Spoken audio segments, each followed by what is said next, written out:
ஆஹா, இந்த போட்டோவுக்கு பின்னாடி இருக்க அந்த சுவாரஸ்யமான நிகழ்வு சொல்லுங்க. நான் வீட்டுக்கு நான் போயிருந்தேன். ஓகே. சார் நேரம் மேரேஜ் சார் அப்படின்னு சொன்னேன். மேடமாக இப்போ இருந்தாங்க. நீங்களும் வந்துடணும் மேடம் அப்படின்னேன். பார்க்கலாம் அப்படின்னு சொன்னாங்க. நான் நினச்சேன் அவங்க வரமாட்டாங்க அப்படின்னு நினச்சேன் ஆக்சுவலாக. இல்லை அவர் ஒண்டி வருவார்னு. ஆனால் மேடமும் சேர்ந்து வந்திருக்காங்க போது அது எனக்கு என்னுடைய கொடுப்பினை தான் அது. ஏன்னா ஒய்ஃபோடு சேர்ந்து வர்றது நம்மளே சில மேரேஜ் அடி போக மாட்டோம். ஒய்ஃப்லாம் அடிச்சு நம்ம ஒண்டி போய் விஷ் பண்ணுறோம். ஆனால் ஒய்ஃபையும் கூட வந்து அடிச்சுன்னா அவர் மேலே நான் வச்சுருக்க அன்பு உண்மையானது. அந்த உண்மையான ஒருத்தர் மேலே நீங்கள் அன்பு வச்சுருந்தீங்கன்னா அதுக்கு ஒரு பவர் இருக்கும். அந்த ஒரு பவர் தான் அந்த நான் அவங்க மேலே வச்சிருந்த அன்பு இன்னமும் தொடருது. அது அதனால அந்த அன்பு அவங்க 2 பேரும் வர வச்சிருக்கலாம். Super sir. Next photo. ஆஹா, இது ரீசெண்டாக இப்போ நான் சொன்னேன். நான் இப்போ சொன்னேன் அதான் போன மாதம் எடுத்தது.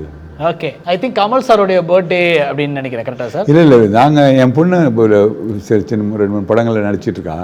ஸோ பிளெஸ்ஸிங் வாங்கினடைய போய் அவர்கிட்ட அது கலை சித்தர் அவர் கமல்ஹாசன் சார் அவருடைய பிளெஸ்ஸிங் வந்தால் ரொம்ப பவர் இருக்கும். ஒரு கடவுள்கிட்ட ஆசீர்வாதம் வாங்கின மாதிரி இருக்கும் வான்னு சொல்லிட்டு ஒரு படம் நடிச்சிருந்தா. அந்த படத்தினுடைய ப்ரொமோஷனுக்காக அதுக்காக போல் ஜென்ரலாக இப்போ பிளெஸ்ஸிங் வாங்கிறதுக்காக போய் அந்த படத்துக்கும் ஒரு ஃபோட்டோலாம் எடுத்து கொடுத்து எங்களை பர்சனலாக ஃபோட்டோ எடுத்துக்கணும் அப்படின்னு கேட்டுட்டு உடனே பண்ணார்.